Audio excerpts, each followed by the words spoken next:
All right, here we go, working through Twinkle, Twinkle, Little Star. We're going to point out some new things in our music here and get you ready to play.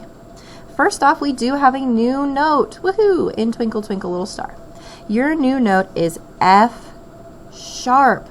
Notice it's F sharp. That sharp is going to be really important. F without this symbol, without the sharp symbol, is going to be a different fingering. We are learning F sharp first. How you play F sharp is going to be your thumb covering the back hole, 3 fingers down the front, all with your left hand. So your thumb, 3 fingers, that line divides your hands. You're going to skip a hole with your first finger on your right hand. Then your second finger on your right hand covers a hole, and your third finger covers a hole. Now I'm going to see if I can show you this on the recorder so you can see what I mean. We have 1, 2, 3 with our left hand. Our bottom hand is going to skip this hole. We're going to play the second and the third, lifting up that first finger. So this hole is lifted up. Don't let yourself do this. Okay, it's going to be really confusing going back and forth. Let each finger be in charge of one hole. You're just not using that hole. So if I was taking off that finger, it would look like that. I'm going to leave it hovering above those so I can switch back and forth when needed. So there's your E. Thumb, 1, 2, 3, 2, 3. Okay. Also, we really need to look at the key signature. So far we've talked about a time signature that tells us how many beats are in a measure. That 4 tells us there's 4 beats in a measure. That has been pretty consistent with the music we've played so far. But this symbol right here is called your key signature. And your key signature tells you if they're going to play any notes, sharp or flat, throughout the entire song. Our definition is given below. These sharps, when placed at the beginning of a line, are for all C's. Notice it's on the C space, F-A-C-E.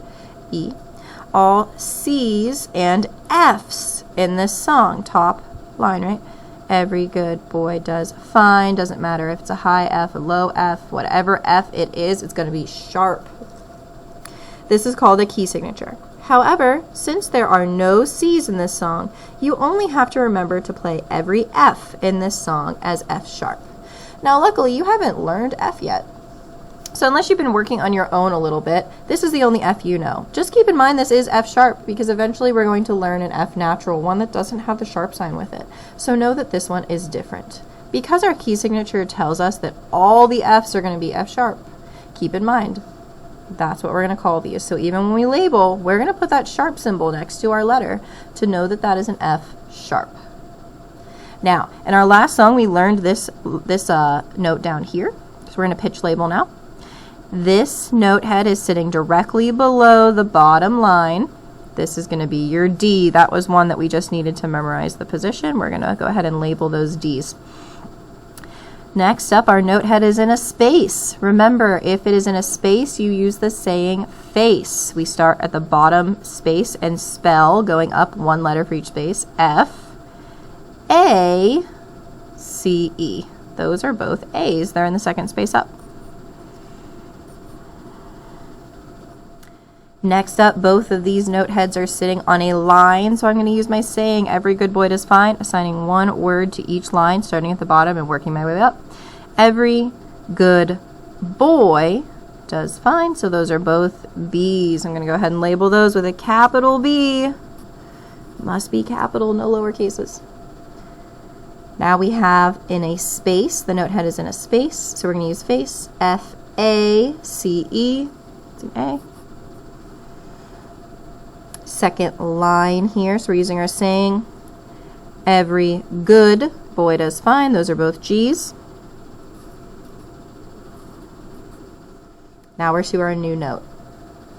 Bottom space, because it's in a space, we use face. F-A-C-E.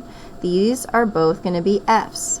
But because of the key signature, we have to put that sharp next to each of those F's. So it's going to be an F sharp. For each of those, I'm going to do my F and then my sharp sign. F sharp. We have 2 F sharps there.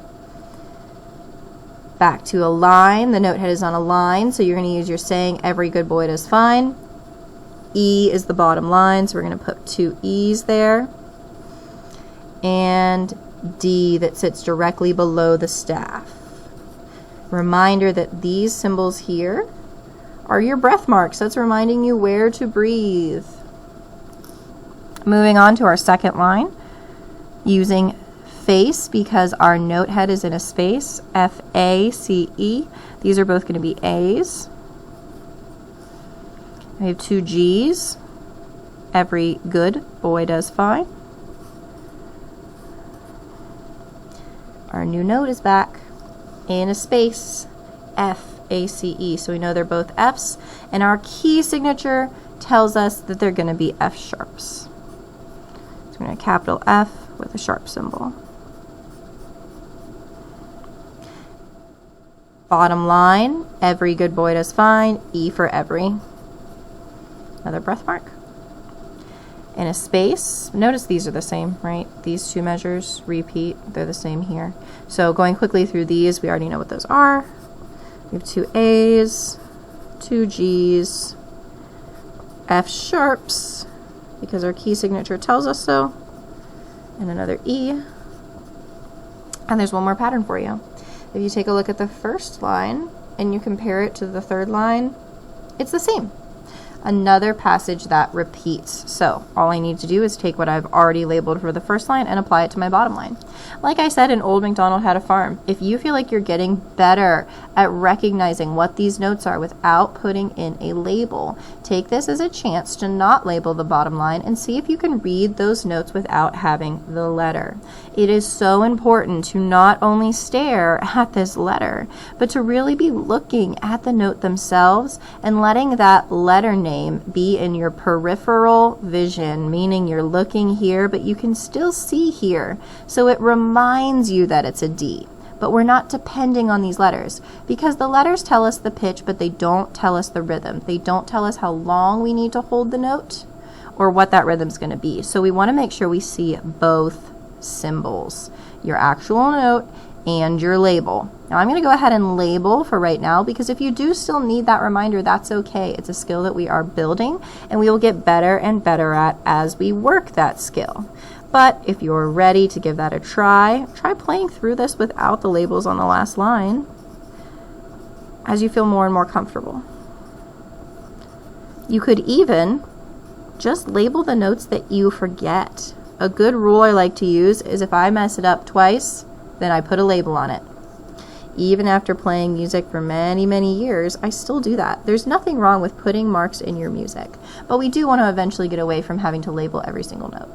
And there you have it. There are your labels for Twinkle, Twinkle, Little Star.